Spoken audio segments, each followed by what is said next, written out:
Então, a gente tinha visto fazendo então uma recuperação daquela parte do começou a gravar agora. Fazendo então uma certa recuperação do que a gente tinha falado na última aula, só para a gente entrar agora no texto que a gente vai ler, que é o Aletheia, que é o texto do Heidegger falando do Heráclito, a gente tinha ficado na última aula, que foi antes da semana universitária, né? Aliás, obrigado, que vários de vocês eu vi, vocês lá, eu vi o Marcos lá. Depois eu vou ver como é que faz para vocês tirarem os certificados, tá? Mas então a ideia agora dessa parte do curso é retomar então esses autores, e a gente tinha lido essas 2 dimensões da superação da metafísica, uma dimensão que era essa voltada à história da própria filosofia, então a filosofia vai superar os seus impasses metafísicos, ou seja, sair dessa sua inércia metafísica, voltando a metafísica para si mesma, ou seja, fazendo com que a metafísica recupere aquilo que era a sua estrutura inicial, que é essa ciência do ser enquanto ser.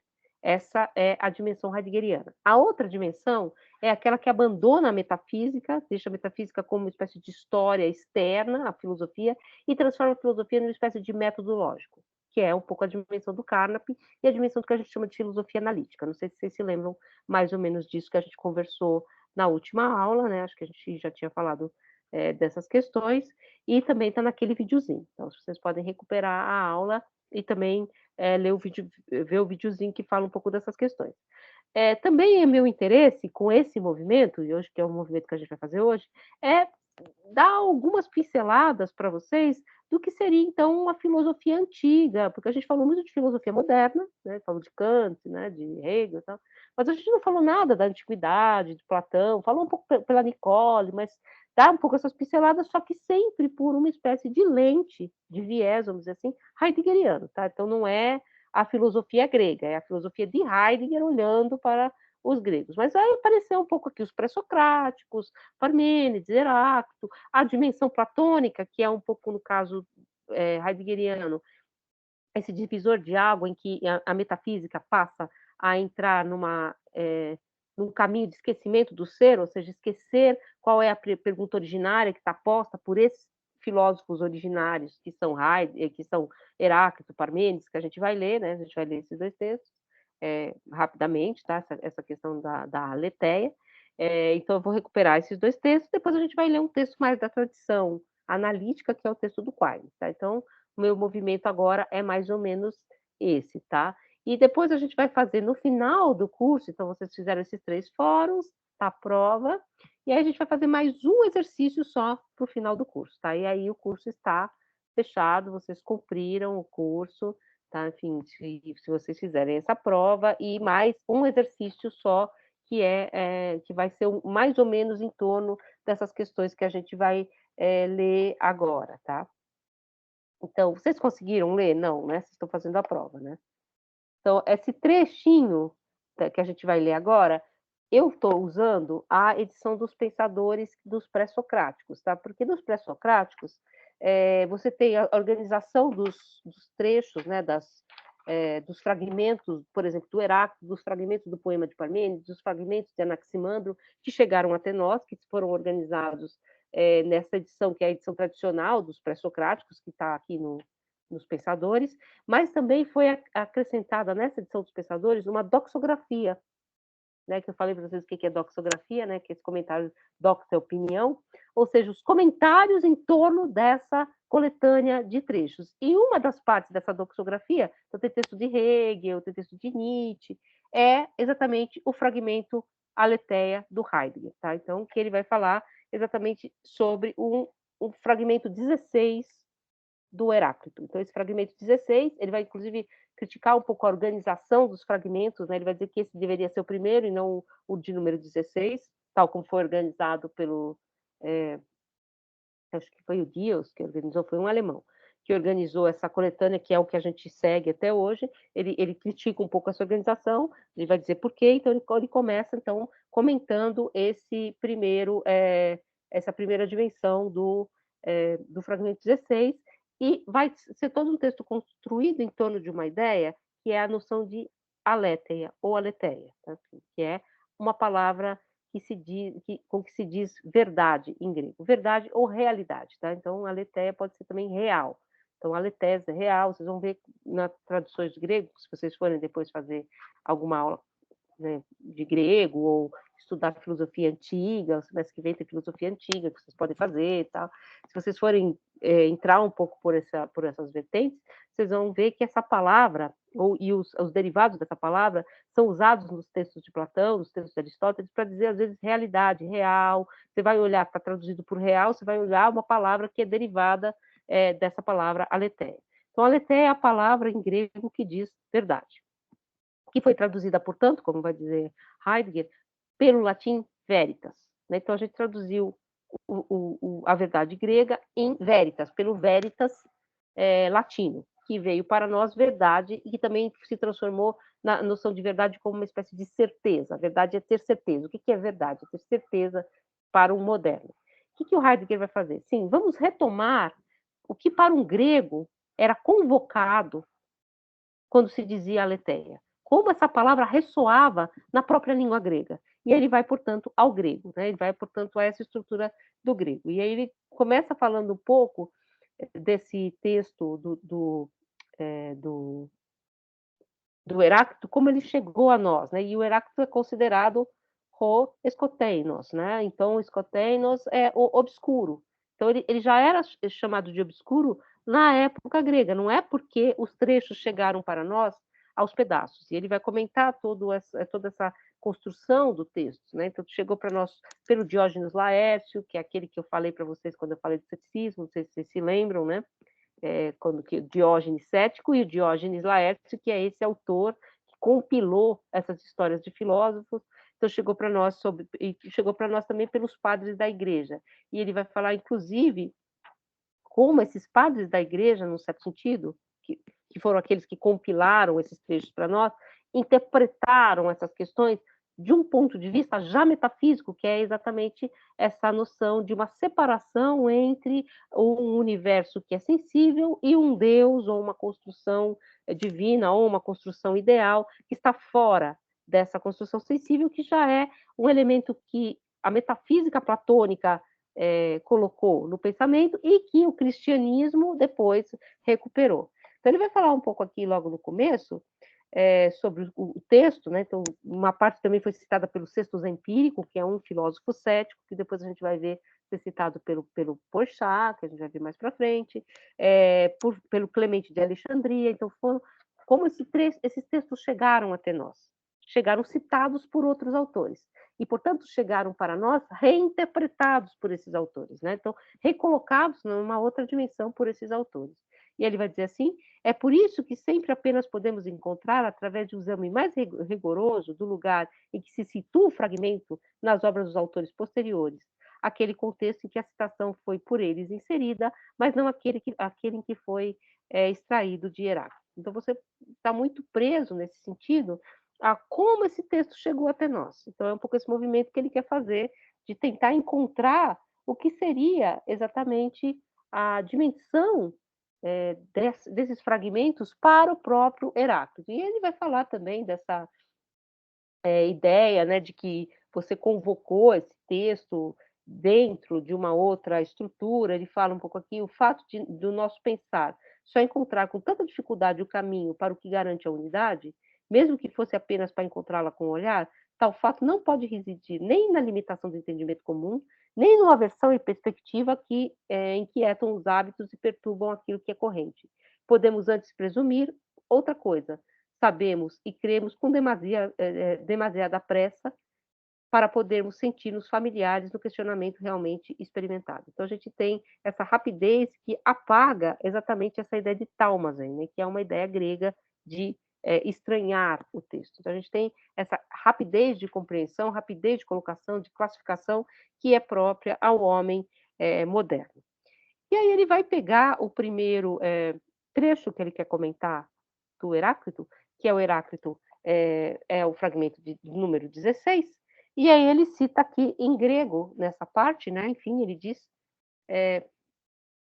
o meu grego não é bom, tá? Se alguém aqui sabe grego vai rir, tá? Mas tome de non poter poson latoi, tá? E eu vou ler como é que está traduzido aqui nos Pensadores, o fragmento 16, que chegou para a gente a partir de um livro chamado Pedagogo, que foi citado por Clemente de Alexandria. Então, tu que jamais mergulha, como alguém escaparia. Essa é a tradução que está nos Pensadores, tá? Então, a tradução que ele traz aqui, que é uma tradução que ele faz a partir do alemão, como pode alguém esconder-se diante daquilo que jamais tem ocaso? Então, essa é a tradução desse trecho, né? Do que não tem ou fazendo uma outra tradução, do que não tem ocaso, como manter-se encoberto. Disso que nunca se encobre, como manter-se encoberto, do que não tem ocaso, né? Do que não desaparece no horizonte. E aí ele vai recuperar essa dimensão desse pequeno trecho, né? Uma frase, né? E tentar entender fora do contexto do Clemente de Alexandria. Então ele vai primeiro pensar a palavra aletheia. E a palavra aletheia, ele vai dizer, ela é construída pelo negativo, diferente da palavra verdade. E eu vou fazer uma coisa que eu não ia fazer, mas já que todo mundo achar bonitinho, eu vou fazer aqui. Eu vou escrever a palavra aletheia, né?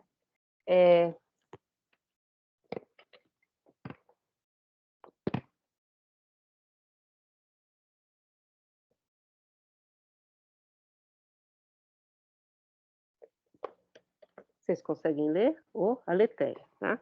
A aletheia tem esse A na frente. Estão vendo o peixinho?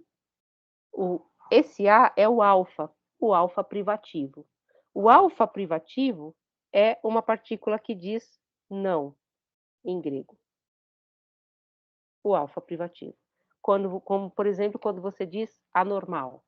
Né? Quando você diz anacrônico. Anacrônico, você tem o N que vai fazer a intersecção, mas é o A de negação. Negativo. Isso. Sou eu mesmo falando. Então, esse A do aletheia mostra que a palavra aletheia é construída em grego pela negação. Ao contrário do veritas latino, que é construído como uma positividade, a verdade, a aletheia é construída pela ordem do encobrimento. Por isso que ele vai dizer que Heidegger vai dizer que Heráclito é o encoberto, é o obscuro, porque a própria verdade grega, ela carrega esse elemento de obscuridade. Então você tem o alfa privativo, o A, e depois você tem a palavra letheia, letes, né, que é uma palavra que significa esquecimento, encobrimento, do rio Lete, né?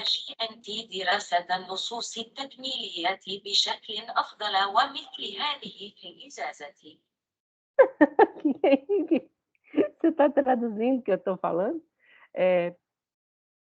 Então, a palavra lete, ela é próxima, vai dizer Heidegger, e assim, gente, também essas são as etimologias heideggerianas, tá? Muitos autores helenistas não concordam com elas, tá? Mas ele vai construir.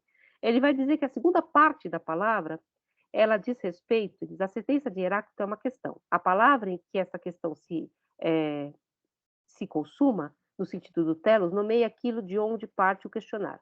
A palavra no qual emerge a questão é latoi, que é a segunda parte da palavra. Né? Ele vai falar, então, que latoi, ou lântano, é um verbo que diz encobrir-se, para o grego. Encobrimento, no sentido não desse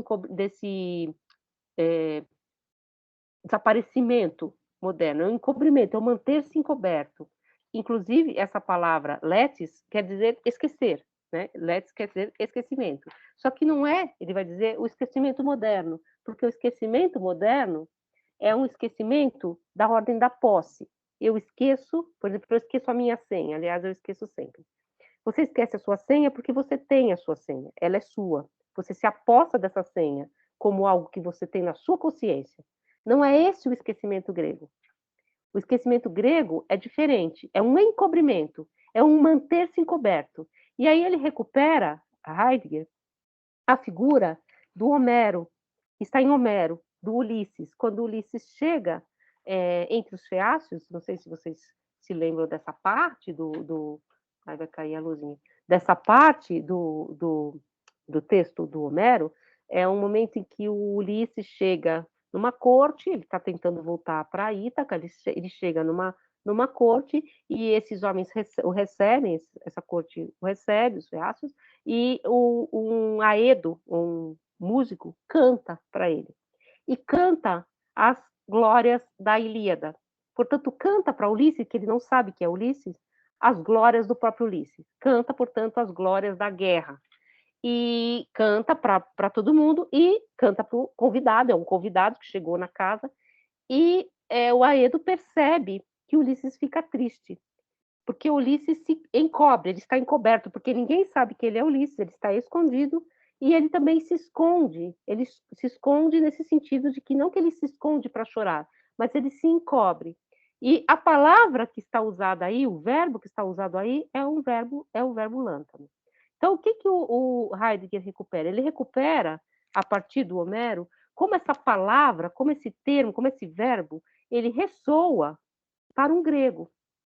Quando eu falo esquecer, nós modernos, quando eu falo verdade, quando eu falo esquecer, há algo que ressoa na nossa língua, do esquecimento moderno, que é o esquecimento da ordem da posse. Eu me esqueço de algo que eu tinha comigo, de algo que eu dominava, e eu esqueci. E eu esqueci, eu volto a encontrar. No caso grego, não é isso que está dado. É uma espécie de encobrir-se, é uma espécie de esconder-se, mas não um esconder-se no sentido moderno, né? Enfim, ele vai falar então desse encobrimento. Para os gregos, não é um esconder-se subjetivo, mas um manter-se no encobrimento, como Ulisses na cena dos Feácios, ou como Ulisses em quase todo o livro. Não sei se vocês se lembram da Odisseia, é um ótimo livro para ler agora, né? Na pandemia, e assim, você lê esses clássicos. No final também, quando Ulisses volta para casa, ele chega encoberto, porque ele chega com as feições de um velho, porque a deusa o esconde, né? Assim, a deusa Atena o esconde, né? Para que ele não seja prontamente reconhecido pelos pretendentes de Penélope que estão na casa dele carneando, né? Fazendo churrasco. Eles estão todos lá na casa dele, e se ele chegar assim, chegou Ulisses, né? Poderia causar, inclusive, uma violência. Então ele chega encoberto, como um homem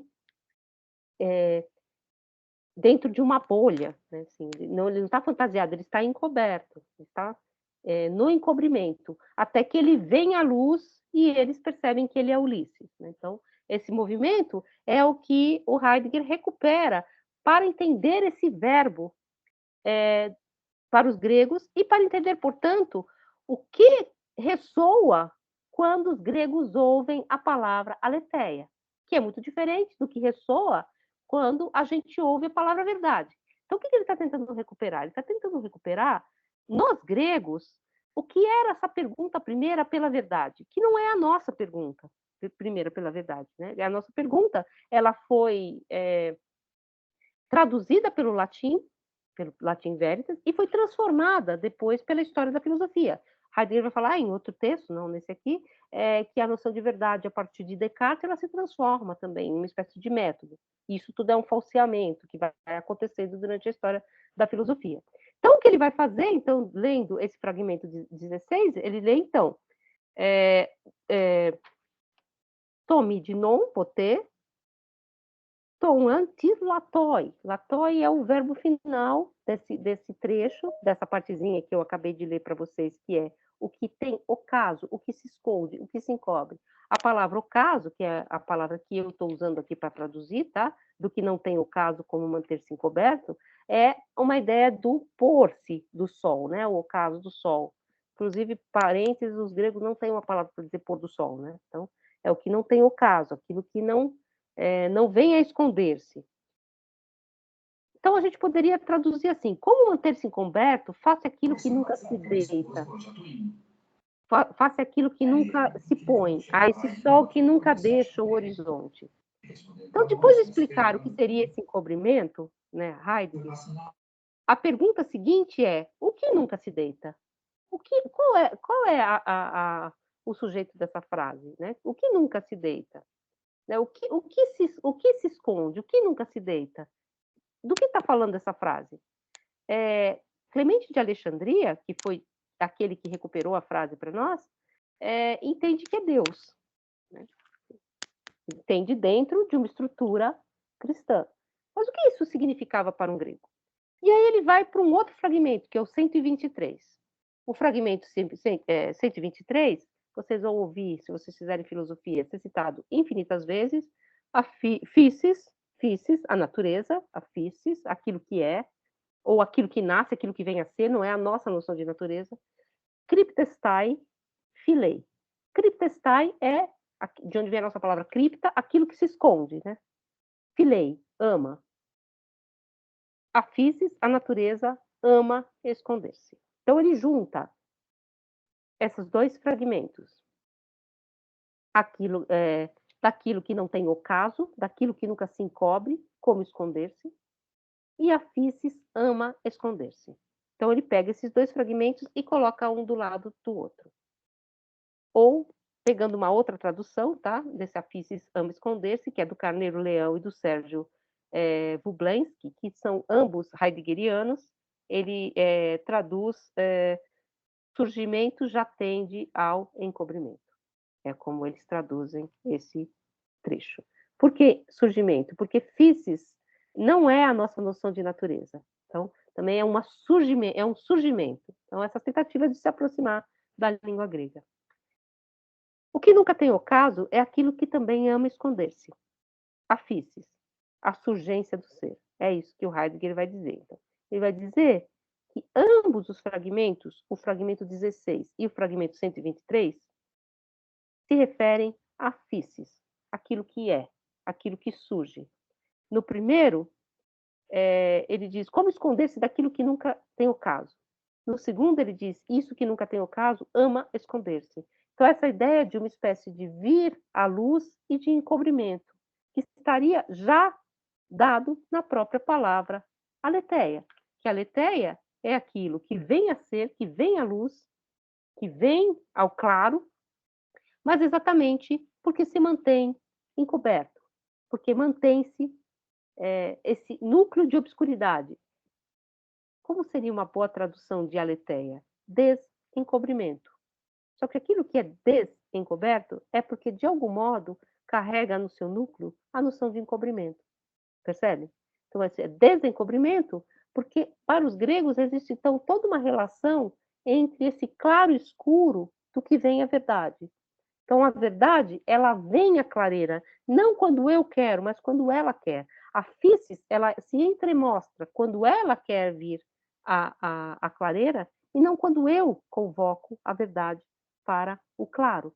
Então, esse movimento que o Heidegger recupera na palavra aletheia, nesses dois fragmentos, o fragmento 16 e o fragmento 123. E ele vai falar aqui mais sobre essa noção de esquecer, a noção de esquecimento moderno. Né? Ele vai dizer, por exemplo, mas o que na realidade significa esquecer de aletheia? O homem moderno, que põe todo o seu empenho em esquecer o mais rapidamente possível, deveria saber que o que é esquecer. Não o sabe, porém. Esqueceu a essência do esquecer, se supusermos que já o tenha algum dia pensado de maneira suficiente, isto é, que tenha penetrado com pensar até o ânimo em que acontece o esquecimento, até o âmbito em que acontece o esquecimento. A indiferença renitente em face ao acontecer do esquecimento não reside apenas na superficialidade da maneira de viver de hoje. O que tem indiferença, o que em tal indiferença acontece, vem ele mesmo do acontecer do acontecimento. É próprio dele retrair-se e ser aspirado pelo próprio fluxo do seu velar-se. Os gregos experimentaram o esquecimento como o destino resultante da ocultação. Então, nós, modernos, esquecemos até mesmo esse movimento do esquecimento. Isso retorna, evidentemente, àquela questão do Nietzsche. Se você não esquece, você também não vive e não é feliz. Os homens modernos esqueceram até mesmo esse movimento do esquecimento, que os gregos recuperam exatamente nessa ideia de que a physis vem à luz. Então, ele vai recuperar essas duas estruturas do trecho 16 e 123 e comparar a ambas. E ele continua mostrando que, na verdade, essa physis não é a natureza tal como nós a entendemos como algo separado do homem, mas sim essa relação do ser que se mostra, que se entremostra, que vem ao claro. E ele continua aqui mais para baixo. A palavra é todinon, que é o começo da frase, né? E liga-se dio, que significa envolver, emergir. Dien significa entrar em algo. O sol entra no mar, mergulha. Pros de nomes helios significa a hora do sol poente, pelo entardecer. Nefea dinai significa entrar debaixo das nuvens, desaparecer nas nuvens. O acaso pensado de maneira grega acontece como penetrar no velamento, como esse obscurecer-se, né? Como esse velar-se. Só que é um velar que não é da ordem do desaparecer, é da ordem do ocaso. Então, ele continua aqui nesse trecho. Então, o dizer da sentença move-se no âmbito do desvelar e não do velar. Então, esse desvelamento, né, dessa natureza que vem a ser. Como em relação com o estado de coisas, devemos pensar o âmbito do velamento através de palavras vazias? Quanto mais resolutos formos em afastar-nos das representações visuais daquilo que não cessa de emergir, que jamais tem ocaso como uma coisa que se apresenta, tanto mais necessariamente torna-se uma informação sobre o que realmente é em si mesmo, aquilo que é atribuído como qualidade, aquilo que jamais tem ocaso. Então, o que ele está fazendo nesse momento, recuperando esse trecho exatamente da Aletheia, é mostrar como, para os gregos, a palavra aletheia, e recuperando esses dois trechos do Heráclito, ressoa para os seus ouvintes. Ela não é, portanto, aquilo que ressoa para nós, a verdade. Ela tem esse núcleo de ocultação, e ele vai continuar aqui no fragmento 123, a physis cryptestai filei, a physis, a natureza, ama esconder-se, e ele não vamos examinar mais detidamente aqui a tradução. A essência das coisas ama ocultar-se. Aponta ainda que de longe para o âmbito do pensamento heraclitiano. Talvez não tenhamos o direito de atribuir a Heráclito um tal lugar comum, sem levarmos em consideração que uma essência das coisas é apenas pensada desde Platão. Então, não é a essência das coisas que se põe como essa natureza. Espera, deixa eu achar a pergunta aqui. Não consegue entrar? Ele não consegue entrar? Por quê? Você não consegue entrar no link? Não, se você está aqui, você conseguiu entrar, né? Erivelton. E aí ele continua. Devemos ainda tentar para uma outra coisa, physis e cryptestai, emergir, desvelar-se. Então, não é a physis como a essência das coisas. Então, a gente não tem grupo de Teams. Eu faço o link é aberto. Você não consegue entrar onde? Aqui na câmera? Não sei do que está. Porque não tem grupo fechado, o grupo é aberto. Entra quem quiser, gente. Inclusive de fora da UNB, vocês mandarem esse link, a pessoa entra. E aí ele continua. É contudo, Heráclito pensa na unidade de maior vizinhança, sua proximidade é até expressamente nomeada. Ele a determina pelo filei, o desvelar-se ama o velar-se. Filei é exatamente essa ideia de onde vem filosofia, né? Amor, filei, filos, né? Aquilo que é da ordem da proximidade. E aí ele continua. O que significa isto? Esse emergir à procura do velamento. Onde terá ele seu ser? E como? Em que sentido de ser? Ou possui a physis apenas uma certa predileção para ser, de quando uma vez, para variar, um velar-se em vez de emergir? Diz assim a sentença que o emergir, vez por outra, um transformar-se num velar-se, de maneira que ora impera um, ora outro. Então, esse amor da physis em ocultar-se e em vir a ser, que está marcado no próprio trecho, mas não numa noção de essencialidade platônica. Então, o que é essa physis que ama esconder-se, que ele tenta recuperar exatamente aqui nesse texto do Heráclito? E aí ele vai falar mais para frente dessa questão, voltando à noção de verdade.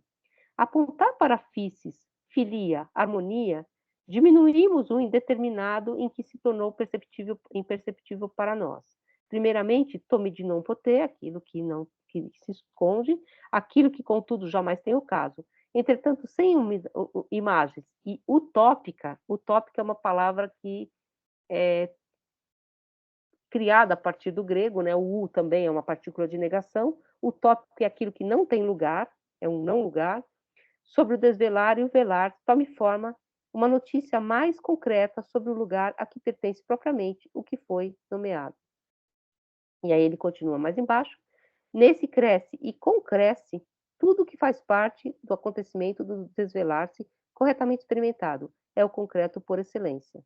A pergunta parece justificar-se enquanto deixamos de considerar que não devemos agredir precipitadamente o pensamento de Heráclito com distinções como concreto e abstrato, sensível e suprassensível, intuitivo e não intuitivo, porque todas essas palavras pertencem a uma metafísica platônica. Então, a gente tem que recuperar na noção grega de aletheia aquilo que nós perdemos na nossa noção de verdade latina, e temos que recuperar também aquilo que é menos que Platão, porque é fora de Platão. Então, não é uma divisão platônica entre mundo da essência e mundo da aparência, entre mundo sensível e mundo inteligível, entre natureza e homem, essas cisões que vêm depois de Heráclito, que são a herança metafísica exatamente que ele está tentando colocar de lado. E aí ele vai falar aqui embaixo, mas citando inclusive o próprio Nietzsche, o ser dele não possuímos outra representação que vida. Como pode algo morto ser? Então, essa é a representação da physis, né? E aí ele vai dizer também, num outro trecho do Heráclito, a harmonia velada, a revelada é soberana. Então, essa harmonia velada, e ele não está querendo dizer de uma espécie de essência escondida, nada disso, mas essa harmonia velada, ela é superior à revelada.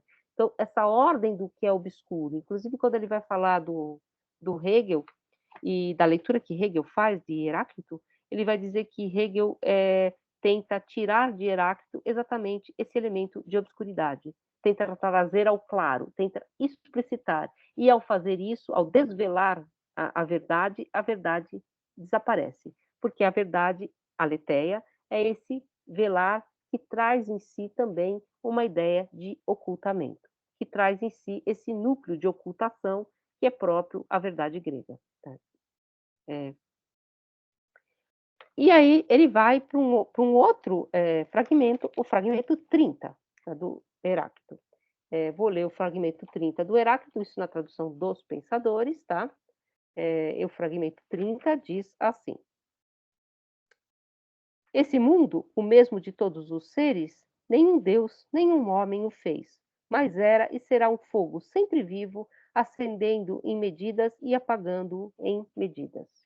Então, esse mundo incriado sempre foi, sempre será. Ele é um fogo, a palavra fogo em grego é pyr, né? De onde vem a palavra pirotécnica, ele vai trabalhar muito essa palavra. É esse fogo que ora acende, que ora apaga.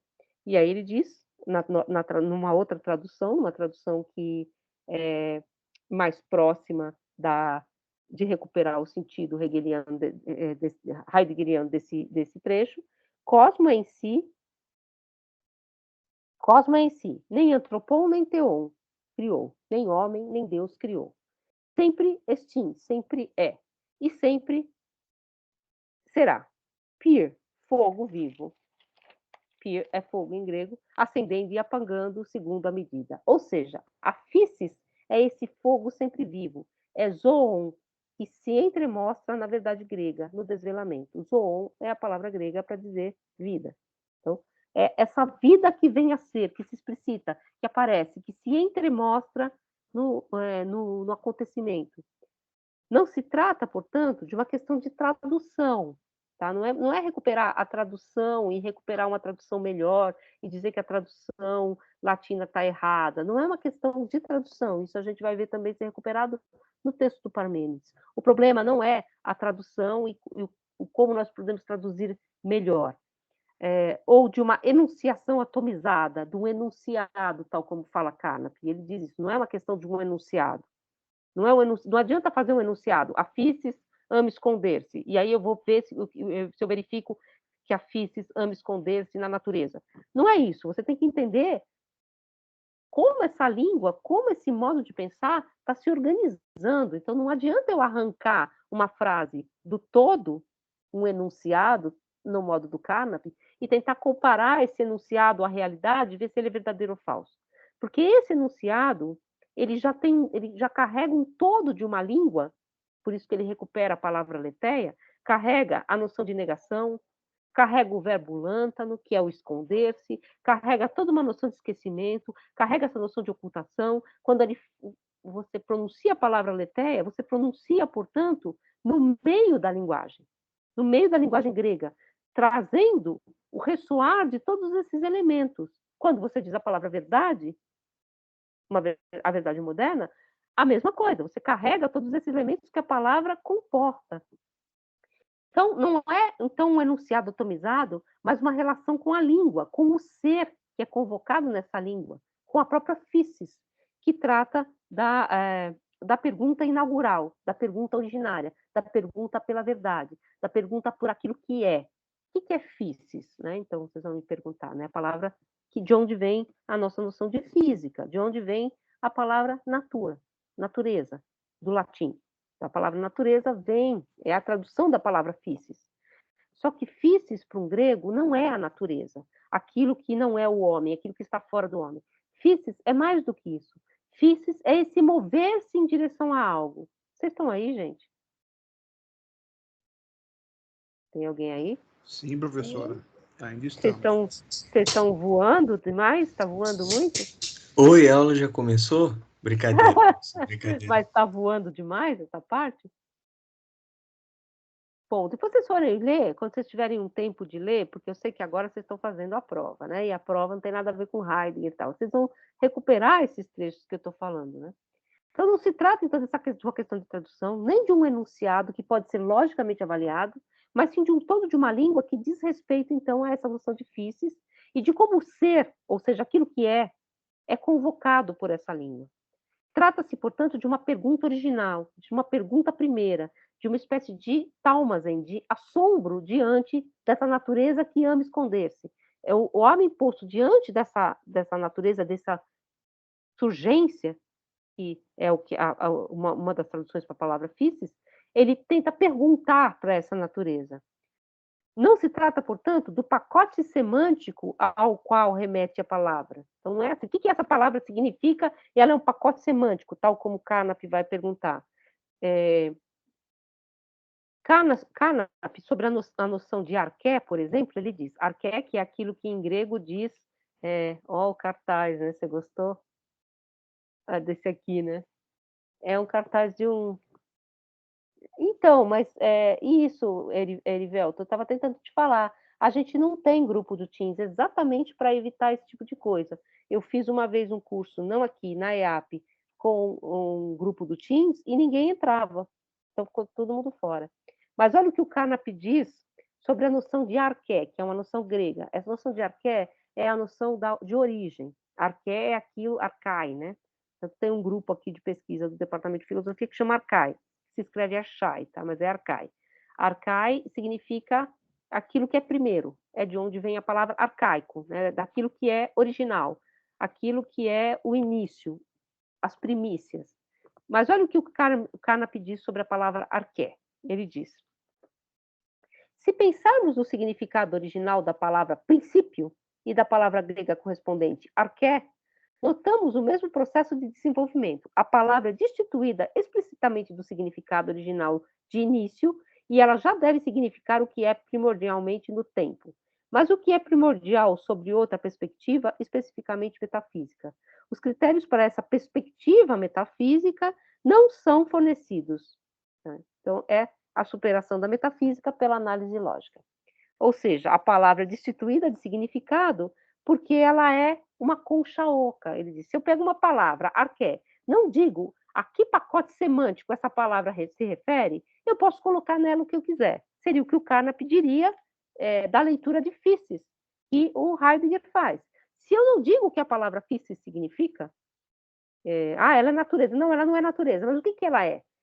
eu posso dizer dela qualquer coisa, porque eu não sei a qual pacote semântico ela aponta. É exatamente o contrário que o Heidegger está dizendo. Eu não estou preocupado com o pacote semântico, eu estou preocupado exatamente o como essa pergunta originária veio a ser a partir da língua grega e o que ela convocava exatamente nesse movimento da língua grega, interno à língua grega. Então não é um problema de tradução, é um problema de como os gregos se relacionavam com a própria noção de verdade, né? Aquilo que ama esconder-se, aquilo que não tem ocaso. Que é aquilo que não tem ocaso, que é ambas as coisas. E aí ele continua, né, dessa questão mais à frente, né, continua nessa questão da verdade, e ele vai dizer, então, no fragmento 30, a palavra aezon, né, vem depois de pir, o fogo. Menos como um adjetivo que como uma designação nova que aparece na maneira de falar de Heráclito e que nos diz de que modo é preciso pensar o fogo, isto é, como perene emergência. Pela palavra fogo, Heráclito nomeia o que o te, tis, teon, o te, antropon, e poiesis, o que não foi criado nem pelos deuses nem pelos homens. Esse fogo é o que não foi criado nem pelos deuses nem pelos homens. É o que ele dá nome fogo. E aí ele continua. O que diante dos deuses e dos homens antes repousa em si, desde sempre e para sempre, como fices, o que permanece em si e preserva assim todo o advento. Ora, isso é o cosmos. Dizemos o mundo e não o pensamos adequadamente, enquanto o representamos exclusivamente ou apenas, em primeiro lugar, em termos de cosmologia e de filosofia da natureza. O mundo é um fogo que dura, uma emergência durável no sentido pleno da fices. Então, é isso que ele recupera. O que é mundo? O que é cosmos? Você pode pensar o cosmos da maneira da ciência. Sim, o cosmos é organizado e tal. Mas o que é pensar essa surgência? Pensar esse mundo como um fogo, como algo que é incriado, né? E que é o sentido pleno da palavra física. A emergência do mundo, to appear, né? O fogo, são, pelo contrário, idênticos. E por isso que a essência do fogo em Heráclito pensa, não é tão manifesta como nos poderia fazer crer a visão de uma chama em movimento. Basta prestar atenção ao uso da língua que associa a palavra pir a pontos de vista múltiplos e que nos dirige, assim, em direção da plenitude do ser daquilo que se deixa adivinhar no dizer pensado da palavra. Pir nomeia o fogo sacrificial, o fogo do lar, o fogo da vigília. Aliás, essa questão do pir, né, fogo, o fogão é o centro da casa, né, e ele é uma deusa, né, ele é Hestia. E Hestia também é o fogo da praça, Hestia Koiné, o fogo de todos. Então, essa ideia de que o fogo, o centro da casa é o fogão, é o fogo, Hestia, e é uma deusa, e Hestia Koiné é o fogo da comunidade. Então, essa noção de fogo também que ele recupera aqui é o fogo lar, é o fogo da vigília, é o fogo como esse elemento de congregação que é o próprio cosmos, nesse sentido, né? Que é essa harmonia, né? Entretanto, mostrou-se o jamais emergir no velamento é constantemente emergir do velar-se. É assim que o fogo do mundo abrasa, brilha e medita. Vocês percebem por que, num certo sentido, Carnap implicava e dizia que, na verdade, Heidegger era um poeta e não um filósofo, né? Então, o que ele faz aqui nesse texto é juntar, então, esses três fragmentos do Heráclito, ordená-los de outro modo, porque eles são ordenados segundo uma ordem nos pré-socráticos, ele ordena segundo uma outra ordem, e ao reordenar segundo essa outra ordem, ele faz ressoar um outro sentido. E aí, retornando a esses fragmentos, na minha tradução, do que não tem ocaso como manter-se encoberto, a physis é o que ama esconder-se, a natureza ama esconder-se, e o cosmos é em si, não é nem homem, nem Deus que o criou, sempre é e sempre será fogo vivo, acendendo e apagando segundo a medida. Esses são os três fragmentos a partir dos quais Heidegger tenta iluminar e trazer para nós o sentido da palavra aletheia, que é verdade. Percebam que em nenhum momento ele traz a palavra aletheia. Essa palavra não aparece nesses trechos de Heráclito, mas ele traz esses 3 trechos, esses 3 fragmentos, tentando pensá-los fora da tradição, fora de como eles foram pensados a partir dos pré-socráticos, fora de como eles foram lidos por Platão, porque Platão leu também Heráclito. Aliás, uma das partes de Heráclito nos veio por Platão, né? Platão cita Heráclito para criticar. Tentando recuperar, portanto, o que antes dessa decisão metafísica, antes do esquecimento do ser que a metafísica proporcionou, aqui se voltava essa ciência do ser, que é a filosofia. O que a filosofia perguntava antes dessa decisão metafísica platônica? Aí, voltando um pouco à questão que a gente viu na aula passada, e eu não sei se vocês se lembram, vou retomar um pedacinho do trecho que a gente leu, do Heidegger, Superar a Metafísica, tá? Porque eu acho que ficou um pouco perdido. Ele vai falar, então, do superar a metafísica a partir do Nietzsche. Ele vai dizer que Nietzsche talvez tenha sido o último metafísico, porque Nietzsche percebeu o esquecimento do ser a que a metafísica vinha condicionada.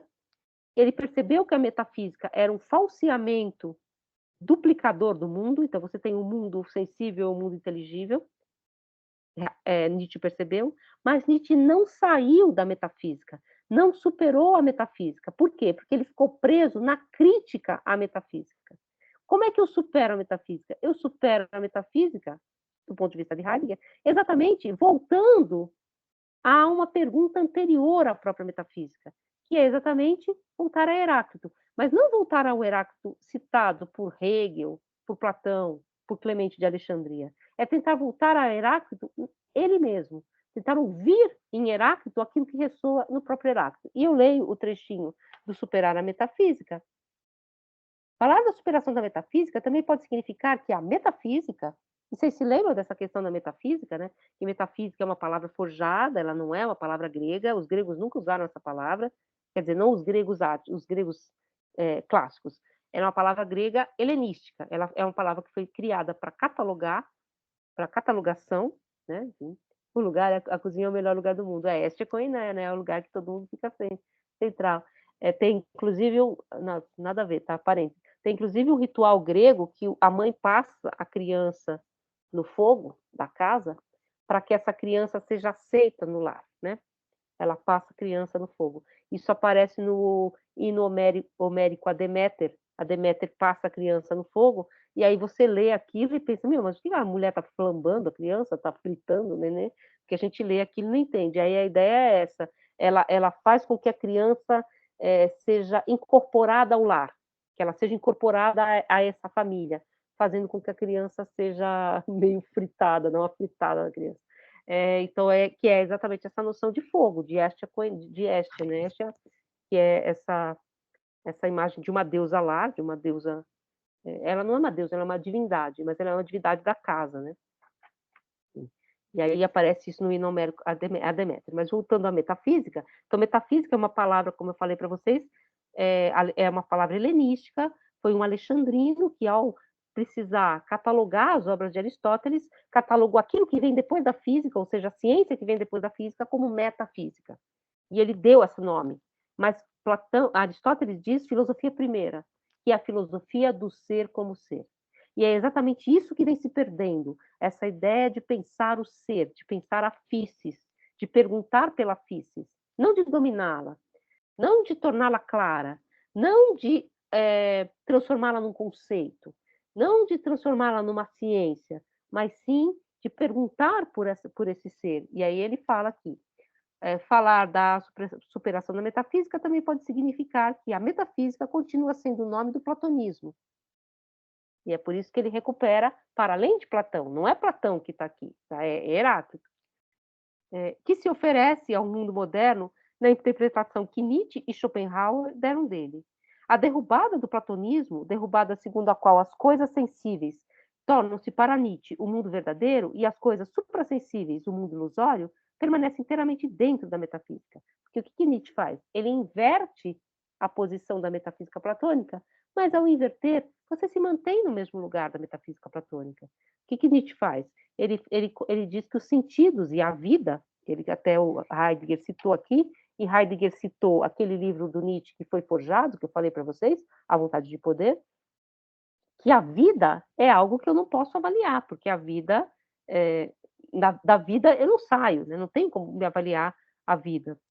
Então, essa ideia de que a vida sensível ela tem que ser superior à vida do intelecto, à vida da ilusão, à vida dos conceitos, à vida das formas, como nessa relação platônica, para Heidegger, essa inversão ela é platônica também, percebe? Porque inverter é permanecer no mesmo lugar. Então, ele diz que Nietzsche foi o último dos metafísicos, mas não conseguiu superar esse elemento platônico da metafísica. E aí ele continua. Essa maneira de superar a metafísica que Nietzsche focaliza, a saber, no sentido do positivismo do século XIX, assinala apenas, embora sob uma forma diferente e superior, que não é mais possível nos separarmos da metafísica.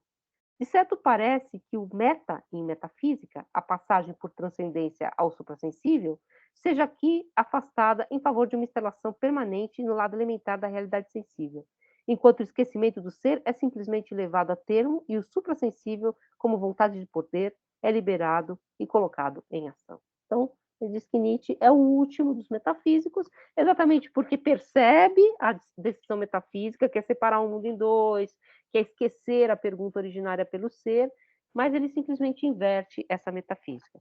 Então, a questão heideggeriana é tentar recuperar o que nesses pensadores, que ele vai chamar de pensadores originários, é para além da metafísica platônica, e é exatamente a pergunta primeira. Ele vai dizer depois no texto do Parmênides, que a gente vai ler na próxima aula, que Parmênides pensou menos, mas pensou mais. Porque ele não escreveu um grande compêndio, ele escreveu um poema. E a gente pode começar, inclusive, a ler o poema daqui a pouco. Ele escreveu um poema, ele não escreveu compêndios, tratados enormes, ele escreveu pouco. Heráclito chegou para a gente em fragmentos. Mas ao escrever menos, eles pensaram mais. Em que sentido? Eles pensaram mais em relação a essa physis. Fica claro? Eu sei que nada fica claro porque não é para ficar claro, porque o próprio Heráclito é o obscuro, né? A figura do obscuro.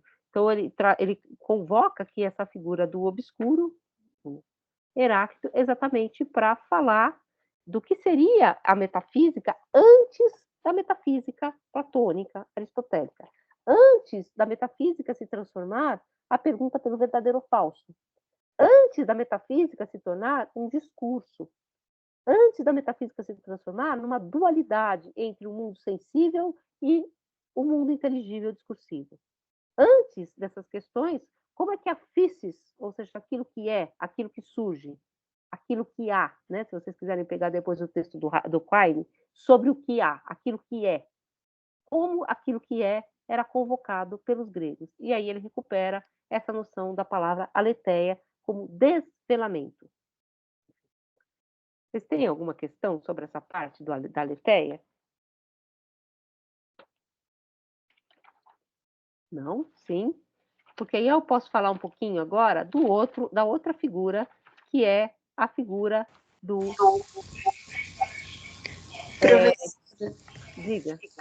essa diferença entre velamento e desvelamento não ficou muito clara para mim. Você pode explicar, por favor? Então, desvelamento é a tradução de aletheia, porque o a é uma negação, então é um des. E letheia, lântano, latoi, que são as palavras que ele tá convocando. Latoi por quê? Porque é a palavra que está no fragmento 16, tá? Que é aquilo que se encobre, né? Aquilo que tem ocaso, aquilo que entra atrás das nuvens, né? Aquilo que como o sol se põe, daquilo que nunca tem ocaso, aquilo que nunca se põe, não há como esconder-se. Latoi é a palavra. Então ele recupera essa ordem de palavras, letes, de leteia, né? Da segunda parte da palavra, lântano, que é o verbo cobrir, latoi, que é a palavra que aparece aqui no trecho do Heráclito, e a minha pronúncia de grego é horrorosa, tá, gente? Nem levem em conta, tá? Mas se vocês pegarem aqui, tá transliterado para vocês. ele recupera essa ideia, então, de encobrimento, para mostrar que a palavra aletheia, então, né, como eu falei para vocês, ela tem o alfa privativo, então, ela tem o não e aquilo que é escondido, encoberto. Então, ela seria uma espécie de desvelamento ou de esquecimento. Aquilo, letes, latoi, é aquilo que se esconde, e a aletheia é aquilo que se desesconde, vamos dizer assim, se desvela. Então, não é aquilo que é velado, mas aquilo que é desvelado, entende? Não é aquilo que estava escondido para sempre. Por quê? Mas vocês querem me perguntar o que vocês entenderam? Porque esse texto é realmente muito difícil, né? E, na verdade, por isso que eu falei para vocês, a gente vai pegar assim, alguns elementos para conversar. Porque, por exemplo, se eu disser que a verdade é o velamento. Velamento é aquilo que está obscuro. Desvelamento é aquilo que vem ao claro, mas que, ao mesmo tempo, carrega esse velamento interno, percebe? Só se desvela porque é velado. A Físis ama esconder-se, nesse sentido. É uma espécie de lusco-fusco, percebem? Vem ao claro, mas mantém-se esse núcleo de ocultação. Ao contrário da nossa noção de verdade, que é aquilo que é claro e distinto. Essa é a frase do Descartes, famosa, né? Verdade é aquilo que é claro e distinto. O que é claro e distinto? É aquilo que não tem nada de obscuro, não tem nada de escondido. É aquilo que foi completamente explicitado. Essa não é a verdade grega, porque a própria palavra verdade, ela é dita pelo negativo. Então, ela não é uma positividade, percebe? É um pouco essa a ideia. Aí, claro, a tradução heideggeriana de verdade, aletheia, por desvelar, é uma tradução, é uma aposta dele, tá? E agora, esse texto do Heráclito, que é, na verdade, um fragmento, né, na verdade, assim, sobre Heráclito, ele contrasta, né, assim, com o fragmento, deixa eu só ver aqui uma coisa assim, o curso que ele está publicado em conferências e ensaios, tá? Enfim, mas ele tem todo um livro sobre Heráclito, que é um curso que ele deu sobre Heráclito, né? Chama Heráclito, né? Claro. É um curso que ele deu sobre Heráclito, por exemplo, tem uma parte que fala de Hegel, como que Hegel leu Heráclito, como que Nietzsche leu Heráclito, ou seja, como a tradição se voltou para si mesma. E ele explica como ele acha que você deve ler Heráclito, principalmente a partir da relação desses três fragmentos, né?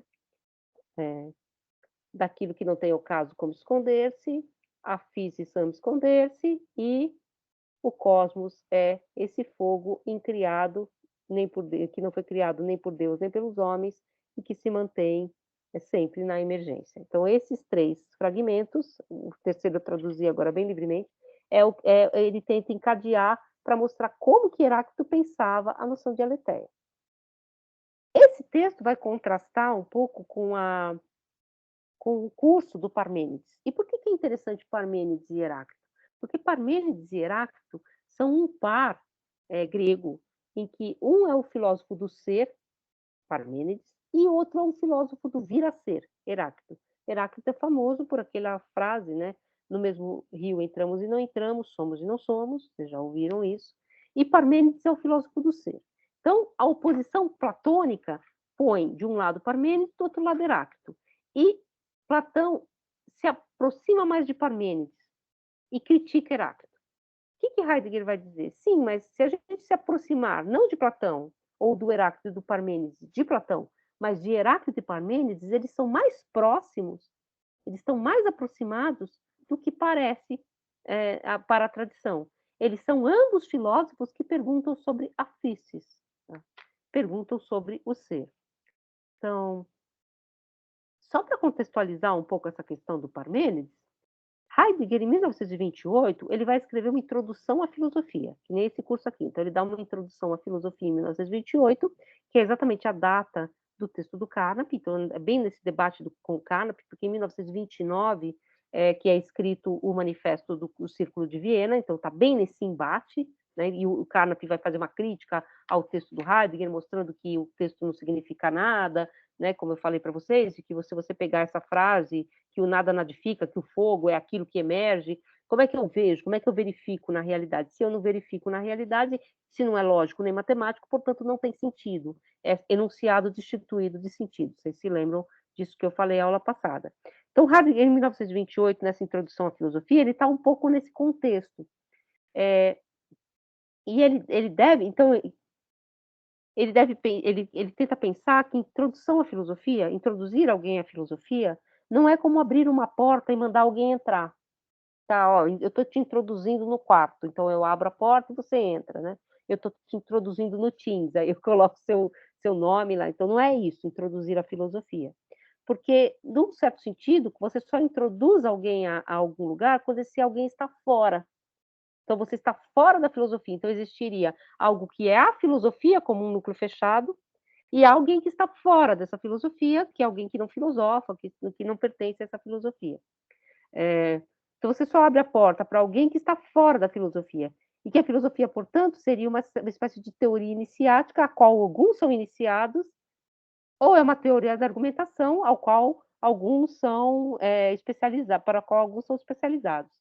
Para além, então, da especialização da ciência do método, que tomou curso no final do século XIX, como eu falei para vocês, a ciência original, a ciência da filosofia, não é uma acumulação, um amontoado de saberes. Ela é a pergunta primeira pelo que é, pela physis, pelo ser. Então, é isso que é filosofia. As outras filosofias, as outras ciências, as outras filosofias, elas perguntam o ser em relação a algo. A filosofia pergunta pelo ser. E aí ele vai dizer, a filosofia não é necessariamente ciência. Ele diz que ela é mais do que ciência. Dizer que a filosofia é ciência é dizer mais ou menos que o círculo é redondo. É dizer menos. Tá? Porque a filosofia ela é a pergunta original que move todas as outras ciências. As ciências são circunscrições de objetos. Você tem a biologia, o direito, as artes, a geografia. Cada uma delas tem os seus objetos. Né? Elas são ônticas, elas se voltam para as coisas, para os objetos. A filosofia ontológica, ela se volta pela pergunta pelo ser. E aí ele vai dizer, desde Descartes, escreve Heidegger, a filosofia tornou-se menos ciência, como se ela houvesse uma espécie de déficit metodológico normativo na própria filosofia. Então, a filosofia tem que se aproximar da matemática, ela tem que se aproximar do método científico, que é isso que o Carnap faz, ela tem que se aproximar da lógica, senão ela é menos rigorosa, né, do que a própria ciência. Ou seja, já em Descartes, a filosofia aproxima-se daquilo que é um método, como em Carnap. Ela se reduz a um método. E esse método, ainda mais, já em Descartes, é um método matemático. Então, ela tem que se submeter, a filosofia, a uma outra ciência, que ele vai dizer. E ela tem que ser método que dá conta das particularidades do conhecimento humano, da ciência da física, da metafísica, enfim, da medicina, da moral. Ela era uma espécie de rainha das ciências, agora ela é menos que ciência, porque ela precisa emprestar o seu rigor das ciências. Mas a filosofia é uma ciência entre outras ciências? É só uma disciplina entre outras disciplinas? E se ela é uma disciplina entre outras disciplinas, quais são os seus objetos? Quais são os seus enunciados? Aí o que ele vai dizer? Ou como queria Russell, né? Ela é uma ciência rigorosa? Um método claro e distinto, como dizia Descartes? Aí o que Heidegger diz? Não. Ele diz que não, ela não é uma ciência como as outras ciências. Ela não é um campo que as outras ciências colonizam.